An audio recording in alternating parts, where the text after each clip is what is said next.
ఓం శ్రీమాత్రే నమః. నిజమైన భక్తి అంటే ఏమిటి? ఈరోజు భక్తి పేరుతో మనం దైవాన్ని వెతుక్కుంటూ వెళ్తున్నాం. అయితే నిజానికి భక్తి అంటే భగవంతుడే భక్తుల్ని వెతుక్కుంటూ రావాలి. అది అసలైన భక్తి. ఇట్టి భక్తి నేడు ఏ ఒక్కరిలోనూ లేదనే చెప్పాలి. ఈ రోజుల్లో మనం భగవంతుణ్ణి కేవలం మన కోరికలు తీర్చే ఒక రాతి విగ్రహం అనే భావనలో ఉంటున్నాం. నా కోరిక తీరిస్తే నీకు ఇది సమర్పిస్తాను, అది చేస్తాను, ఇది చేస్తాను అని దైవంతో బేరాలాడుతూ భక్తిని వ్యాపారంగా మారుస్తున్నామంటే దైవం పట్ల మనము ఏ విధమైన భావనతో ఉంటున్నామో, దైవంని ఏ విధంగా అర్థం చేసుకుంటున్నామో అనేది తెలుస్తుంది.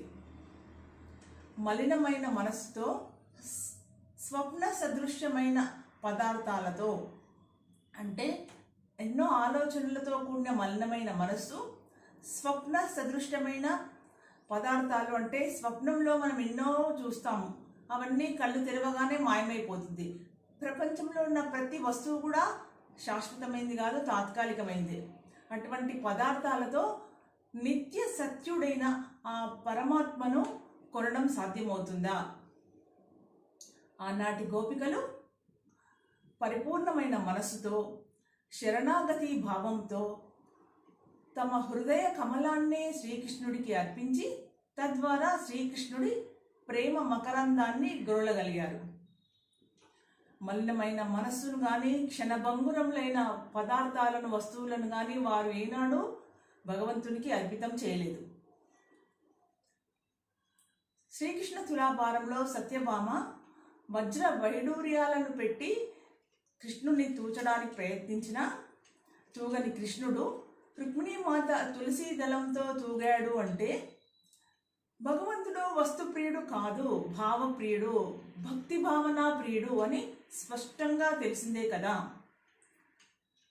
కానుకలను ఇవ్వడం వల్లనే మన కోరికలు నెరవేరుతాయంటే దైవంను దైవంగా భావిస్తున్నామా, లేదా మన వస్తువుల కోసం ఆశపడే ఒక వ్యామోహ సహితుడైన వ్యక్తిగా భావిస్తున్నామా అనేది మనలో మనమందరం కలిసి విచారణ చేసుకోవాలి. అప్పుడే భగవంతుడు అంటే ఏమిటో అర్థమవుతుంది. ఆయనకు కావాల్సింది నిర్మలమైన, నిశ్చలమైన ప్రేమ, నిస్వార్థమైన సేవ, త్రికరణ శుద్ధి. మన మనసులోని మాట, ఆలోచన, పని ఒకటే విధంగా ఉండడం. అంతేకాని ఆయన సమర్పించిన, ఆయన ఇచ్చిన సంపదనే ఆయనకు ఇవ్వడానికి ఆశ చూపడం మూర్ఖత్వం కాదా? అది భక్తి అయినా అని ప్రతి ఒక్కరూ ఆలోచించుకోవాలి. జై శ్రీరామ్.